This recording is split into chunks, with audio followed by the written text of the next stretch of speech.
여러분 혹시 TV 프로그램 중에 자연에 산다라는, 나는 자연인이다라는 프로그램 아십니까? 종편에 몇 년 전부터 꽤 오랫동안 하는 프로그램인데요. 그 프로그램의 시청률이 굉장히 높다고 합니다. 그리고 그 시청하시는 연령대가 남자분들 중에 50대 이상이 굉장히 그 프로그램을 좋아하신다고 하네요. 현실을 벗어나서 자연에서 내 맘대로 하면서 누리면서 사는 삶이 다큐처럼 보여지는 것이 아마 부러우신가 봅니다. 제가 몇 년 전에 그 프로그램을 보면서 좀 인상 깊었던 분이 계셨습니다. 주로 그곳에서 도심에서 떠나서 자연 속에서 사는 분들은 세상과 거의 단절된 채로 사시더라고요. 그런데 각자의 나름의 이유가 있었습니다. 어떤 분은 사업에 실패해서, 어떤 분은 건강을 잃었기 때문에 건강을 회복하기 위해서, 어떤 분은 관계 가운데 너무 상처를 많이 받아서 떠나서 세상과 조금은 단절된 상태로 살기 원하셨죠. 그런데 제가 인상 깊었던 한 분은요, 전혀 그렇지 않았던 분이셨습니다. 평범한 가정에서 태어나 자라서 나름 사업을 해서 굉장히 큰 돈을 벌고 성공한 사람이었습니다. 그리고 또 나름 이름도 알려져서 TV나 신문에도 그 이름이 오르내리는 유명한 분이셨죠. 사람들도 이 사람을 많이 존경했다고 합니다. 그런데 어느 날 이분이 갑자기 이런 생각이 들었다고 했습니다. 이제 거의 50대가 넘어가서 이제 살만해지니까, 내가 이때까지 무엇을 위해서 이렇게 열심히 살아왔지? 라는 생각이 들었다고 했습니다. 그러면서 주위를 둘러보니 그동안 열심히 달려오느라 소원해졌던 가족들, 그리고 그동안 열심히 달려오느라 잃어버렸던 친구들, 정말 돌아보니까 잃어버린 것이 너무나 많았다는 것을 깨닫게 되었다는 것입니다. 그래서 이분이 그것을 회복하기 위해서 자신이 가진 것을 모두 다 내려놓고 자신이 가진 돈을 가지고 자연으로 돌아갔다고 이야기하는 것을 제가 인상 깊게 보았습니다. 비록 비신앙인의 이야기였지만 이 이야기는 그리스도인인 우리가 무엇을 추구하며 살아가야 하는지 오늘 말씀과 연관지어서 생각해 볼 수 있습니다. 오늘 본문에서 이스라엘 백성들도 여로보암 2세의 통치 아래서 경제적으로 굉장히 풍요로운 시기였고 군사적으로도 막강한 군대를 가진 번영의 시기를 누리고 있었지만 그 과정에서 하나님을 잊고 우상을 숭배하게 되었습니다. 그들은 눈앞의 번영을 쫓아가느라 결국은 하나님의 심판을 피할 수 없게 되었죠. 그런데 오늘날 우리도 마찬가지입니다.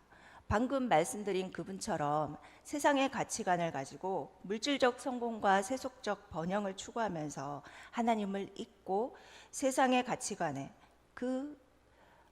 물질이 최우선이다, 성공이 최우선이다 하는 가치관에 휩쓸 때가 많다는 것입니다. 호세아 선지자의 경고는 바로 이런 우리에게 주어지는 메시지입니다. 오늘 말씀을 통해서 그래서 우리는 하나님께서 우리에게 주시는 교훈을 함께 나누고자 합니다.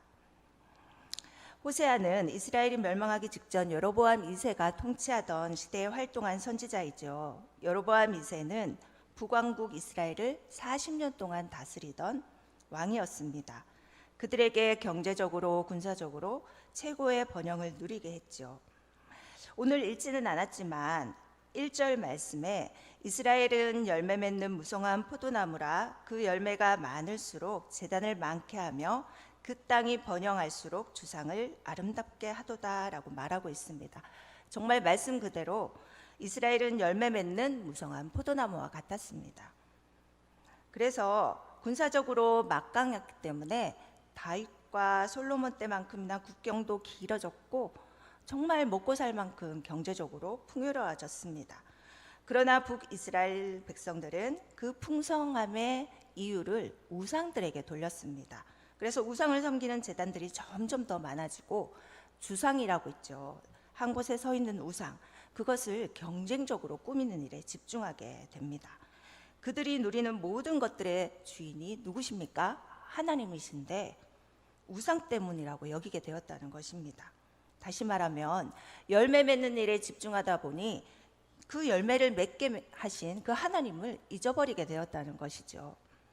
그래서 오늘 읽지는 않았지만 하나님께서는 7절, 8절 말씀에서 사마리아 왕이 무리의 거품처럼 멸망할 것이라고 말씀하셨습니다. 거품은 아무리 영롱해도 금방 터져버리고 사라져버리죠. 마찬가지로 이 북이스라엘의 번영도 사라질 것이라고 경고하셨습니다. 그들이 그토록 잘 꾸미려고 했던 그 정성을 다했던 베델에 세운 그 산당에는 잡초만 무성할 것이라고 경고하셨죠. 그리고 하나님은 그런 이스라엘에 향한 징계에 대해서 말씀하십니다. 9절 10절 말씀은 함께 읽어보겠습니다. 시작.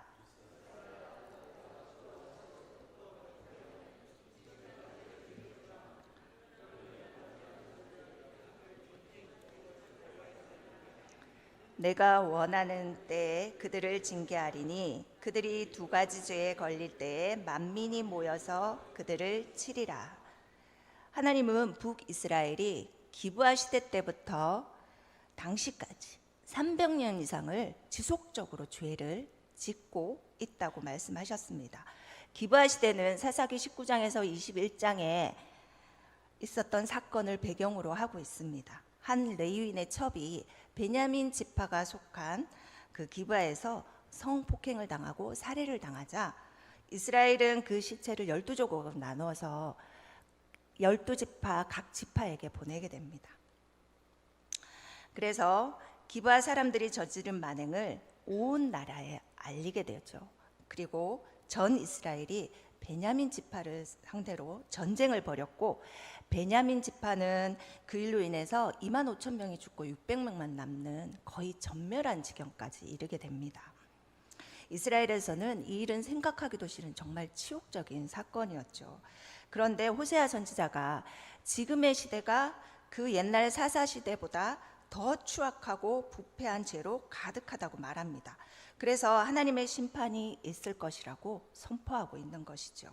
하나님의 징계로 이방에게 침략당하고 고난당할 것이라고 말씀하시는 것입니다. 10절 말씀에 북이스라엘의 두 가지 죄는 여호와 하나님을 버린 것과 또 하나님을 대적하는 정부를 세운 것입니다. 이것은 모두 우상 숭배와 연결되어 있습니다. 하나님을 버렸기 때문에 하나님 대신 우상을 섬기게 되었고 다윗의 계보가 아닌 다른 왕을 세웠기 때문에 성전을 대신해서 베델에 송아지 우상을 세웠던 것입니다.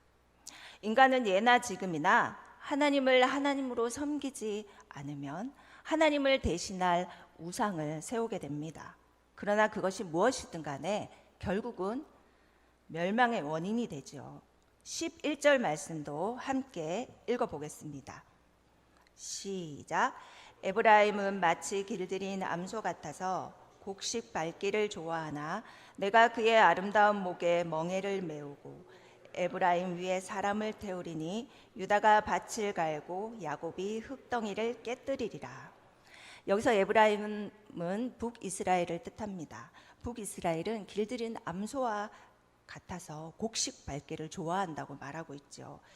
트랙터와 같은 농기구가 없는 그 당시에는 소는 여러 가지 일을 해야만 했습니다. 밭을 가는 일도 해야 했고 곡식을 등에 지고 옮기는 일도 해야 했고 또 곡식을 빻기 위해 연자 맷돌도 돌려야 했죠. 그 중에서 소의 가장 쉬운 일은 바로 곡식을 밟는 일이었습니다. 소가 곡식을 밟을 때 입에 망을 씌우지 않는 것이 율법의 관례였다고 합니다. 그래서 소는 곡식을 밟을 때 마음껏 그 곡식을 먹을 수 있었습니다. 그래서 본문은 북이스라엘이 소가 곡식을 마음껏 먹듯이 하나님이 주시는 복과 형통과 풍요를 누리고 좋아했지만 율법이 요구하는 책임과 의무는 행하려고 하지 않았다는 것을 꼬집어서 말하고 있는 것입니다. 하지만 하나님께서는 이제 에브라임이 사람도 태우고 수레도 끌고 또 밭도 갈게 하시겠다고 말씀하셨습니다. 이제는 아무리 많은 일을 해도 먹지 못하게 되리라는 경고의 말씀입니다. 그러나 하나님은 심판만 말씀하지 않으십니다. 심판을 피할 길을 알려주셨습니다. 12절 말씀도 함께 읽어보겠습니다. 시작.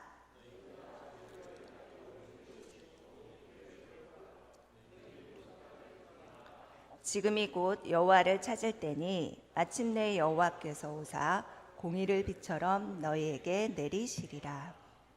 아멘. 하나님께서는 이스라엘에게 곡식의 씨를 심고 열매를 거두는 것보다 더 중요한 것은 공의를 심고 인애를 거두라고 명령하십니다. 공의를 심는다는 것은 하나님을 향해서는 하나님을 하나님으로 섬기는 것을 말합니다. 마음이 나누어져서 하나님과 우상을 겸하여 섬기지 말라는 것이죠. 오직 하나님만을 유일하신 분으로 섬기는 것입니다. 그리고 또한 사람을 향해서는 긍휼한 마음을 가지고 서로 섬기고 나누라는 것입니다. 그것이 공의를 행하는 것이라는 것이죠. 우리가 그렇게 할 때 우리는 하나님의 인애를 경험할 수 있습니다. 하나님의 인애는 우리를 향한 하나님의 지속적이고 끝이 없는 끊임없는 사랑입니다. 하나님은 죄에 대해서는 징계하시지만 우리를 사랑하시기에 회복의 길을 항상 준비해 두십니다. 우리가 공의를 행하고 인애를 거두기 위해서는 반드시 해야만 하는 것이 우리의 마음 땅을, 묵은 땅을 기경하는 것입니다. 뒤집어 엎는 것입니다. 묵은 땅처럼 단단해진 우리의 마음을 다시금 새로운 땅으로 바꾸는 것이죠.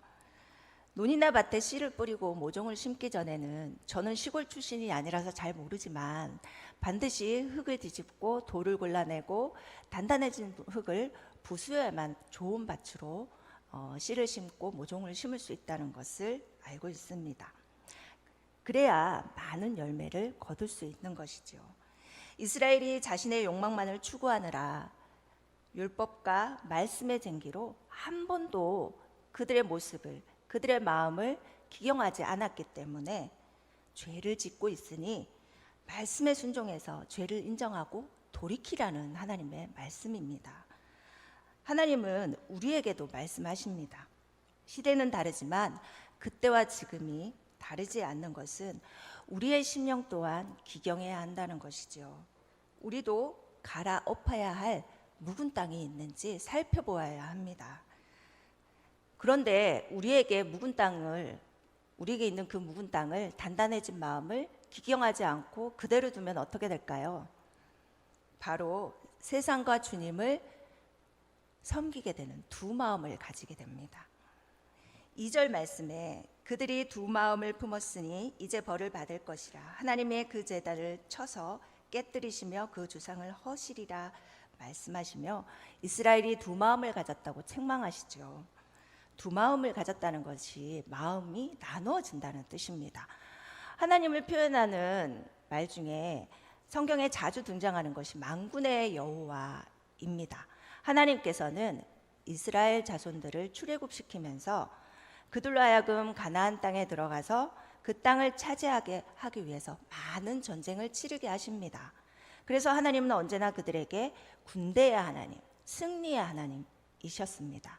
그런데 그들이 가나안 땅에 정착하고 나자 전쟁의 하나님, 군대의 하나님, 승리의 하나님이 아니라 풍요의 신이 필요하다고 생각하게 되었습니다.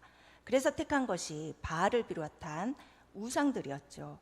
그래서 전쟁을 치를 때는 여호와 하나님, 농사를 짓고 목축을 할 때는 바알의 하나님을 섬긴 것입니다. 그 사실을 잘 지적한 것이 엘리야 선지자께서 갈멜산에서 여호와와 바알 중에 누가 하나님이신지를 선택해라 하고 대결하면서 선포한 것이죠. 묵은 땅을 기경하라는 그 하나님의 말씀을 듣지 않은 북이스라엘 백성은 13절에 보면 그들이 갈고 거두고 먹은 것 전부가 하나님이 가증히 여기시는 것들이었습니다. 그들이 밭갈아 심은 것이 악이었고, 또한 거둔 것은 죄였고, 또 먹은 것은 거짓 열매였습니다. 게다가 그들이 의지했던 것은 하나님이 아니었죠. 많은 군대였습니다. 여로보암 2세의 군대로 자신들의 나라를 충분히 지킬 수 있을 것이라고 생각했습니다. 성경에도 비슷한 사건이 많지만 바벨탑 사건이 있죠. 사람들은 탑을 하늘 높이까지 쌓아서 하나님께 도전하려고 했습니다. 그 결과 어떻게 되었나요? 하나님을 무시하고 자신의 힘과 노력으로 무언가를 성취하려고 했던 그들은 결국은 하나님은 그들의 교만과 불순종을 보시고 그들의 언어를 혼잡하게 하시면서 다 흩어버리셨죠. 결국은 분열과 실패가 그 결과가 된 것입니다. 마찬가지로 이스라엘은 자신의 힘과 군사력을 의지하며 하나님을 잊어버렸습니다. 그들은 하나님에 대한 신뢰를 버리고 자신의 계획을 세웠지만 그 결과는 심판과 멸망입니다. 14, 15절 말씀도 함께 읽어보겠습니다. 시작.